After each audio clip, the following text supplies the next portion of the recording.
I'm Mary Jordan. Today we're shooting Springdale Today on location at Appleseed's teaching farm in Fayetteville.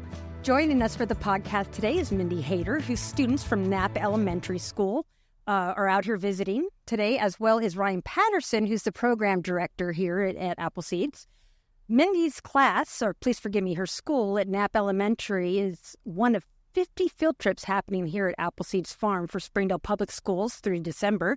And we're just going to talk a little bit about what the students are learning, how they're growing, and how some of that incorporates into the need locally as well as educating our students. So thank you again for having this conversation with us. Thank you so much. Now, Ryan, I live here in Fayetteville. I've walked at this park and I've looked at the orchards and went, wow, that's really cool. Whose house is that? And I had no idea that this was a teaching farm. What can you tell me about the history and what you guys are doing here to serve the region? Yeah, absolutely. We're kind of a hidden gem here in Fayetteville, but we absolutely are so thankful to be here and have the opportunities that we do to be able to educate students throughout Northwest Arkansas. But as far as the history goes, so we as an organization, as a nonprofit, have been around all the way since 2007, and we've been working in partnership with schools through that entire time. Working at school sites, in teaching farm locations. This is actually our second teaching farm location, and we've been here at this site. We broke ground in 2014, and we've just been continuing to grow our organization and the work that we do in partnership with schools in the community to be able to serve students. And our mission is to inspire healthy living through garden-based education. So to inspire students and to build this excitement for nutritious foods and ultimately change behavior around nutrition and eating so that students can live well. And we're actually now at a place through all of this growth that we're able to, on this site alone, and through Northwest Arkansas, be reaching over 12,000 students in this 2024 year, which is really exciting. So we've had an awesome growth trajectory. Even if we are a hidden gem, we've had this really great growth trajectory that we've been on since we were founded. Where was your first location at? When was that founded? Yeah, so the first location was actually just off College Avenue, and it was kind of over by the previous ONF.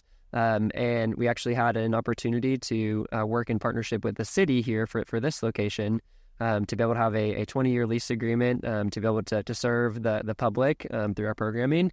And we're so thankful for that partnership. And like you said, we're right here kind of in Goley Park. And connected to all the happenings of Goley Park, and thankful for the opportunity.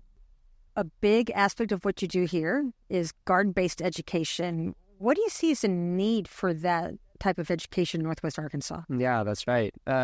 So yes, that's certainly what we're aiming to do, and really the core as to why we are have all of our programs focused on engagement with the garden and engagement with fresh produce is due to the changes that we're trying to be able to make as it relates to health and health outcomes of students. So actually, when we look at Arkansas as a state, Arkansas is consistently in the top 3 in the country of states with the highest levels of food insecurity for children and also the highest levels of diet-related disease. So what we're trying to do here through our programs is set students on a trajectory where then they are going to be able to incorporate and be excited about having fresh, nutritious food that they are eating in their diets regularly, so that then they're not on a path to have challenges due to chronic disease that they might otherwise be. And actually, when you look at the stats even further, just 3% of Arkansas youth are actually consuming the daily recommendation amount of vegetables in their diets. So pretty significant numbers as far as the type of work that is needed. Because, of course, as we know, when they're, students and families just in general, when you're consuming a higher number of fruits and vegetables, that's going to be able to prevent those diet-related diseases. So what we found, and what so much research really shows, is that when students are able to have the opportunity to be engaging in the garden and having multiple touch points with produce, all the way from planting a seed to actually harvesting it, to weighing it or washing it, and then preparing it on their plate, they're going to be more excited about trying it. So the need for garden-based education, we really see as an opportunity and a vehicle to be able to use to advance the health of our community here, which is something we're really excited about. So how does what he's communicating as far as the recognized need within the region translate to your school? Have you seen that reflected for your students? Wow, yes. Sometimes some of the only vegetables that our students eat or are offered come from school. So all of our students receive free breakfast, and then most all of our students also receive free lunch. So we're about 90% at my school free and reduced lunch, and they definitely have some food insecurities. We worry about them over long weekends and things. We send things home that they can prepare on their own. Those are not necessarily the most healthy choices, but they're things that kids can prepare. But I love what they're doing here by taking things that are healthy, and kids are preparing them. Even our first graders today are preparing them, and they can take that home and know that it doesn't have to be a package of mac and cheese. It can be something else, like a smoothie that they made today. The smoothie was the end product of some of the students' educational experience out here today. Ryan, tell me a little bit about what they did. What kind of experiences did they have while they were visiting the farm? I think we were all first graders today, right? Yes. So what did they do as far as learning opportunities here? Mm-hmm. Yeah, absolutely. So like you mentioned, had the chance to be able to make the smoothie as one of the key components of what they're doing, and getting excited about the ingredients in the smoothie as well. So within the smoothie, we have kale, spinach, zucchini, lime juice, mango. So all of these, this is like a multivitamin almost of just if you're drinking this all on your own, right? So this is really, really nutritious food that we are actually, through the students when they're here today, providing the opportunity for them to be more accustomed to some of these types of ingredients. So while they're here at the farm, they're actually getting to be in the garden harvesting. They are harvested kale this morning, so they got to see the kale as it's growing, see kale in both maybe some of its forms when it's a little bit younger, and then also some of our older kale plants that then they could harvest as well too. And so part of their day here is getting to be in the garden, harvesting, weighing what they harvested, washing the kale leaves that they just harvested as well, transforming that into this smoothie that then they can realize is really actually good. We hear this is a crowd favorite, and one that we hear from students all the time of, I had never knew that something green could taste this good, which is just really fun for us. And students, I think, have even commented of like, this is so good, I could drink it all day, which is just such a joy. So that is one component of kind of this increased interest in the ingredients that are in this, and the skill set to be able to know how they can take those ingredients and make it into something that is really delicious in addition to being nutritious. But then the other aspect of our programming, and in partnership with schools that we're really intentional about doing, is making sure that our experiences align with grade level standards for the schools.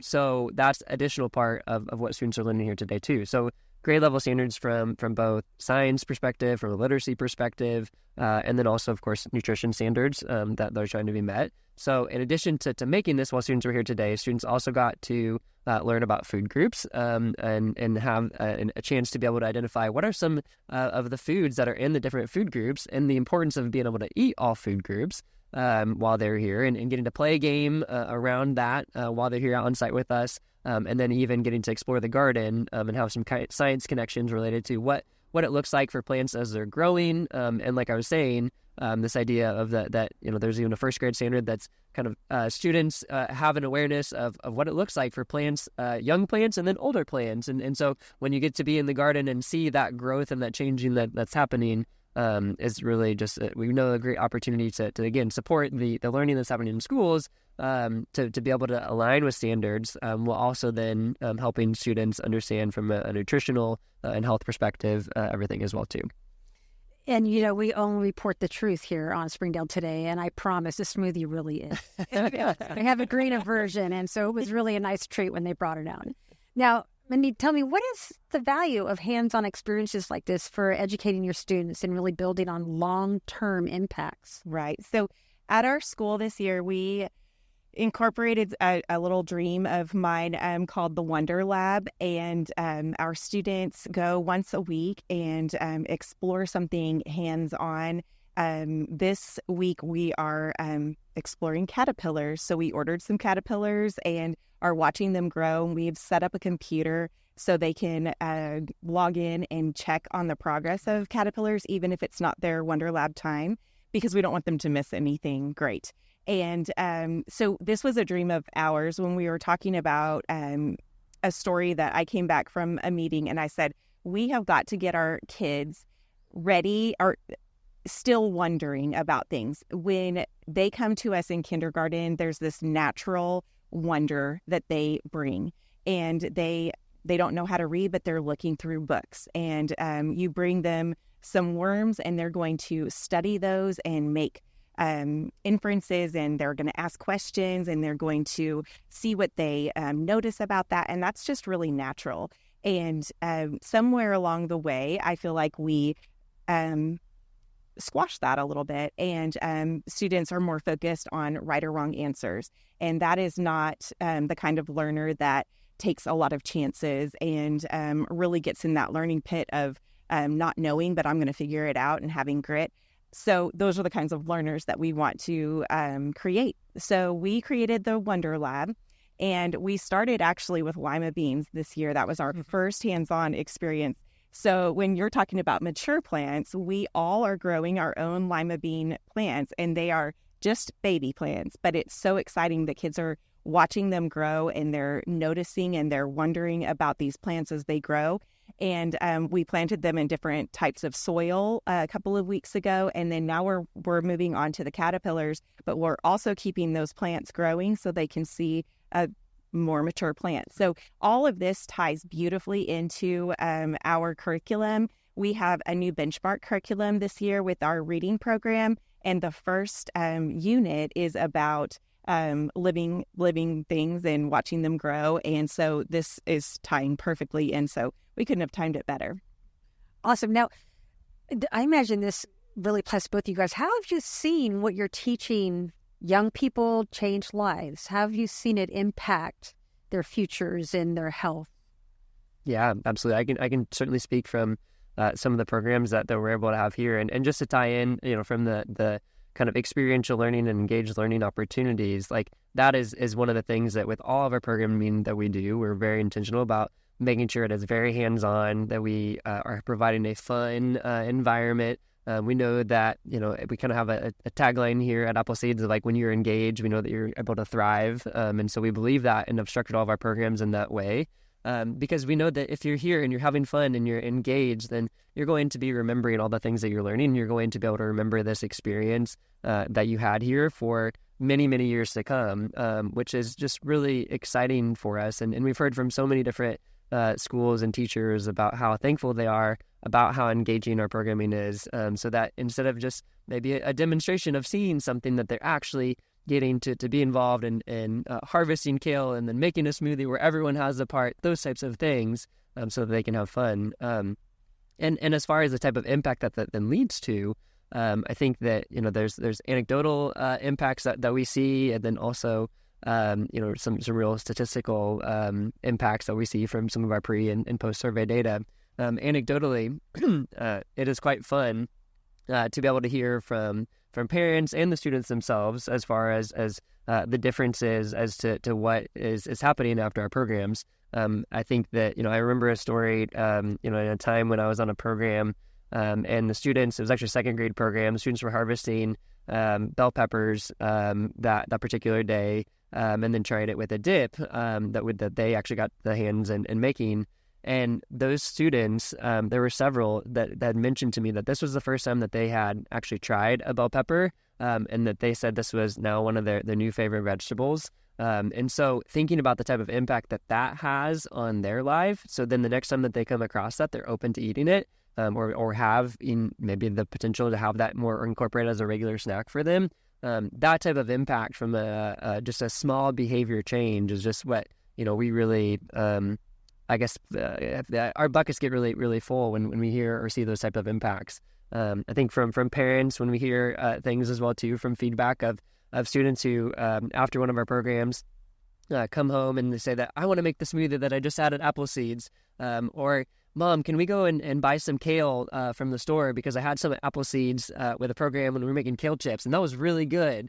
Any of those types of things that then we're able to see the impact continuing to then be recipes that families are more incorporating on a regular basis that then are really nutritious and good for the student and for the families as a whole. So so many different types of impacts that we have is really fun. We actually, when talking about kale and kind of talking about some data points, as I mentioned, we do pre and post surveys with students before programs and after to see what type of change is happening and what type of impact. And it's really awesome to see. And that actually, after our programs, a lot of our programs incorporate dark leafy greens. And so after our programs, it's over 70% of students are still excited and willing to eat dark leafy greens like spinach and kale, which is just really cool because that typically is maybe a food that some parents might just think that their kids would turn their noses up at, right? So it's really fun to be able to see that type of impact, the anecdotal type of impact along within some of our survey data impact as well too. Well, and Mendi, what about, when you were saying that you're all growing lima bean plants, we know how much all children love lima beans, right? So there's an opportunity that exists too there for you. So what have you observed as far as anything anecdotal that you first seen being like, oh, yeah, this is clicking for our students? Well, yes. And we have a garden at our school. And actually today, our food corps member went back and she has garden helpers, and they were able to harvest little tomatoes today. And so she could not stay for the entire field trip, because she had promised the fifth graders that they were going to try the tomatoes that they harvested. So she got them washed this morning and ready for them to try. So in the cafeteria, in addition to their meal that's prepared for them, they can try the other vegetables that we grow. And that was just very, very exciting for them to see the entire process. So our plan is to plant the lima bean, the little seedlings. So we're going to go ahead and do that and see what happens. Yeah. Try it. Maybe eating them is at the end result. You never know. You never know. If they like kale as more than a garnish, they may know. All right. So, Ryan, what about other families? Is the programming that you feature here at Appleseeds limited to school districts? Oh, sure. Great question. So our primary work, and especially during the school year, then is in partnership with schools, and that we've, like I said, that's kind of where our core focus has been, knowing that they're such great partners as we think about educating students and educating kind of the whole student from not just what they're learning in schools, but educating them even around some of our concepts and values regarding kind of nutrition too. So we do place a focus on that during the school year, but we do have other programs where other students from the community can be involved. So we have cooking classes, farm table cooking classes that students can come and participate in, which is a blast. Students get to go and harvest directly from the farm as well, and then make a meal out of whatever they've just harvested, which is such fun. And then even during summer, we have some different summer camp programs, and then also, of course, lots of opportunities to volunteer for if there are any high school students or even junior high students, and opportunities for families as well too. If there are families that want to either volunteer or come and visit us on opportunities we have open garden hours to be able to come and see what all is happening here at Appleseeds. Or even some of our different dinners that we have, or opportunity even to rent our space here. So lots of opportunities that we're able to engage with the public. But certainly during the school year, our greatest partnerships are with schools. All right. And is there anything that you need to make people aware of as far as age requirements or grade limitations, or is it anyone and everybody or what? Sure. Yeah. So as far as our school programs, we really focus on reaching students in grades K through 5, knowing that there's such an opportunity to be able to help expose students early on to nutritious food while they are developing their preferences and developing their habits around what they're eating. So we place a large emphasis there and with our programs. And when we're partnering with schools, we actually will work with schools and have programming at all of those grade levels to be able to see the students at multiple years, to be able to kind of continue the impact that maybe if they're having with one field trip here, but then each year being able to deepen the experience and deepen the knowledge and ultimately the behavior change that they're having, which is really great. But other programming types of things or age requirements, I think that we do focus a lot on youth, but like I was saying earlier, there are opportunities for even not just youth and not kind of in that K-5 elementary type of age range to be involved in volunteering and helping out here on the farm too. Now, one of your staff members made me aware of something that I didn't realize is that you guys actually have partnerships, too, with 11 of our schools where you actually bring the harvest into the schools and offset what students may be taking home as food. Can you tell me a little bit about that? Yeah, absolutely. So for the schools where we are partnering and have every single grade level that we're reaching in a school year, one of the things that we've been really intentional about doing is like our programs are designed to increase the excitement around nutritious foods for families or for students, and then ultimately, families, hoping that they're going to carry that forward and tell their families about what they just got to try a smoothie with kale in it while they're at Appleseeds today. But we certainly recognize that access to nutritious foods can be challenging for some families. So in our partnership with 11 schools, and 11 Springdale schools specifically, we have been able to then, on about a monthly basis, share produce directly to those schools that then get sent home with families. So everything in our farm that you see growing behind us here is used for educational programming and then to be able to support increased access for families to nutritious foods. And Mendi, you said that Knapp may be interested in being the 12th. Yes, we can be the 12th. We have a little pantry in front of our school, and we have a couple in some of our neighborhoods as well. And anytime we fill the pantry, it is emptied almost immediately. So we have a great need in our community, in our neighborhood, with our students and their families for some healthy food for sure. So we could be 12. Yeah. I think the crop of the moment is sweet potatoes, I heard. That's right. Yeah, we just harvested a whole bunch of sweet potatoes earlier this week and had students here out on the farm actually got the chance to dig through the dirt and finding, as some of them described it, it's like a treasure when you're able to find one finally in the dirt and then holding it up in the air of what is this amazing treasure that was buried beneath that then now we can turn into something we eat. I'm thinking Harry Potter references right there. All right. So is there anything coming up for your students garden-based education-wise that they can look forward to within the classroom too, Mendi?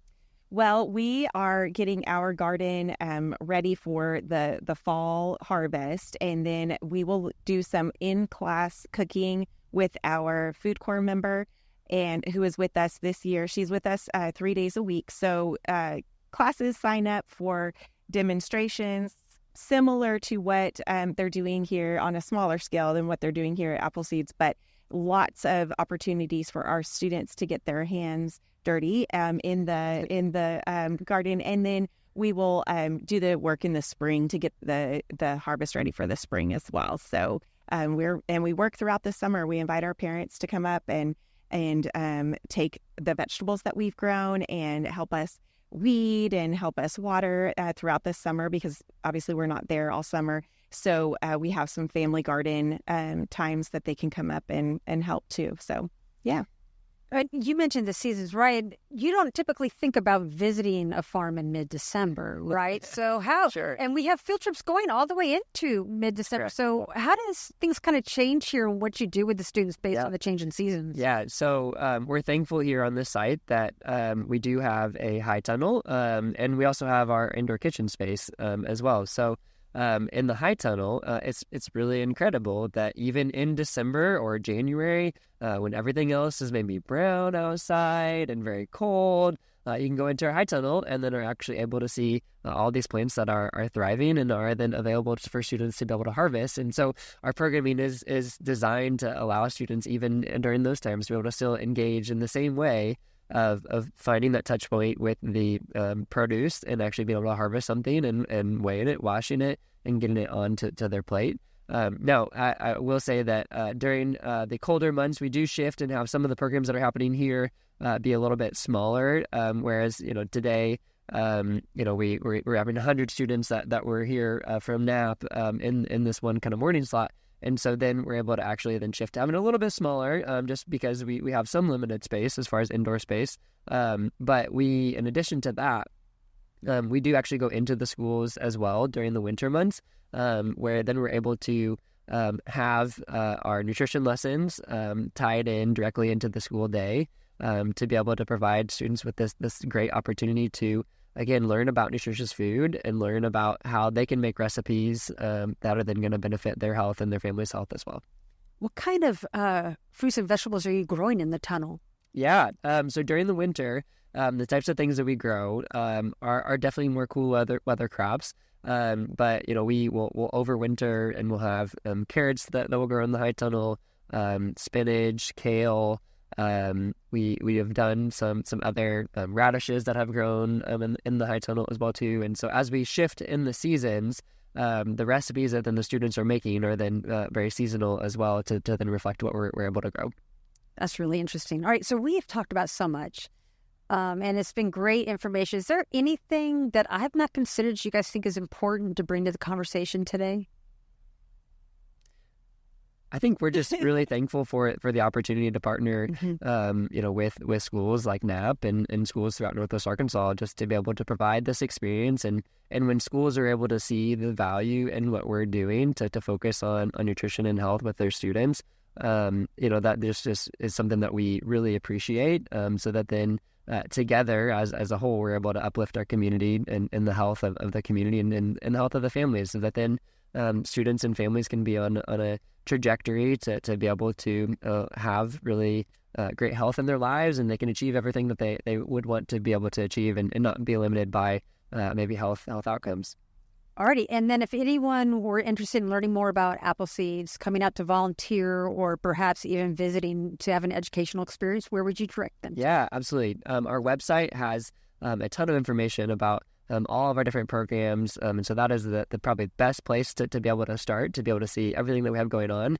But I would also mention that all of our social media sites are really great as well, just to be able to see kind of a day in the life of what all happens here at Appleseeds, and to be able to see the types of experiences that students are having.